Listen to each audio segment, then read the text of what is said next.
ఈరోజు ఆ దేవదేవుణ్ణి కలియుగ వెంకటేశ్వర స్వామిని దర్శించుకోవడానికి కుటుంబ సమేతంగా ఇక్కడికి రావడం జరిగింది. ఈరోజు ఆంధ్రప్రదేశ్ రాష్ట్రంలో నిజంగా ప్రజలందరూ కూడా ఊపిరి పీల్చుకునే పరిస్థితి సమయం ఆ దేవదేవుడు ఇచ్చినందుకు కృతజ్ఞతగా ఈరోజు ఇక్కడికి వచ్చి దర్శనం చేసుకోవడం జరిగింది.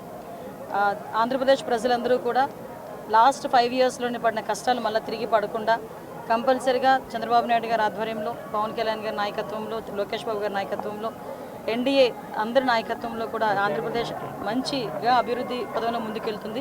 At the same time Chandrababu Naidu గారు ఎంతో నమ్మి ఆ దేవదేవుని ఆశీస్సులు తన హోమ్ మినిస్ట్రీ కూడా ఇవ్వడం జరిగింది. నా మీద పెట్టిన గురుతర బాధ్యతని ఎట్టి పరిస్థితుల్లోని ఎక్కడ ఒక నిర్లక్ష్యం లేకుండా నిర్వహిస్తానని మనస్ఫూర్తిగా తెలియజేసుకుంటున్నా. మీ అందరికీ తెలుసు ఎంత స్పీడ్గా ఉందో మన హోమ్ డిపార్ట్మెంట్ కూడా.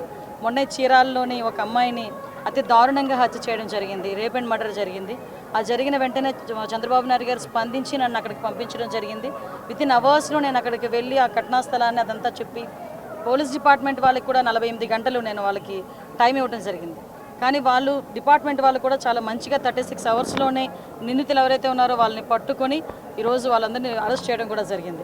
అంటే ఈ గవర్నమెంట్లో ఆడపిల్లల రక్షణ ఎంత స్పీడ్గా ఉంటుంది, ఆడపిల్ల ఎంత భరోసాగా బతకొచ్చు అన్న విషయం చెప్పడానికి ఇదొక ఉదాహరణగా చెప్పొచ్చు. సంఘటన జరగకుండానే చూసుకోవాల్సిన బాధ్యత కూడా మా మీద ఉంది. అట్ ద సేమ్ టైం గంజాయి డ్రగ్స్ని కూడా నిర్మించాల్సిన బాధ్యత కూడా మా మీద ఉంది. లాస్ట్ 5 సంవత్సరాలు వాళ్ళు పూర్తిగా గాలికి వదిలేశారు. ఇప్పుడు మేము అదంతా కూడా స్టిమ్యులేట్ చేసి ఒక 100 days ప్రోగ్రామ్ పెట్టుకొని రాబోయే కాలంలో డెఫినెట్గా గంజాయిని డ్రగ్స్ని కూడా కంపల్సరీగా నిలువరిస్తాం.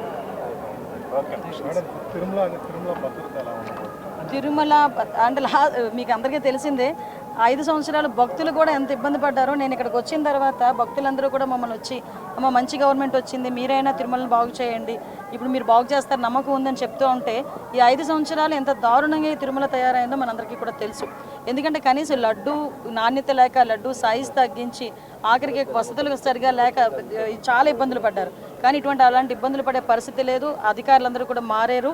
అందరూ కూడా ఈరోజు ప్రజలకు అనుగుణంగా ఎక్కడ కూడా ఇబ్బంది లేకుండా ఎవరైతే యాత్రికులు ఉన్నారో, మన భక్తులు ఉన్నారో, భక్తులందరికీ కూడా మంచి వసతులు అయితే కల్పించే ఏర్పాటు చేస్తాం. మరిన్ని వీడియోస్ కోసం ఛానల్ ని సబ్స్క్రైబ్ చేయండి, లేటెస్ట్ అప్డేట్స్ కోసం వాట్సాప్ ఛానల్ ని ఫాలో చేయండి, అండ్ లింక్ డిస్క్రిప్షన్ లో ఉంది.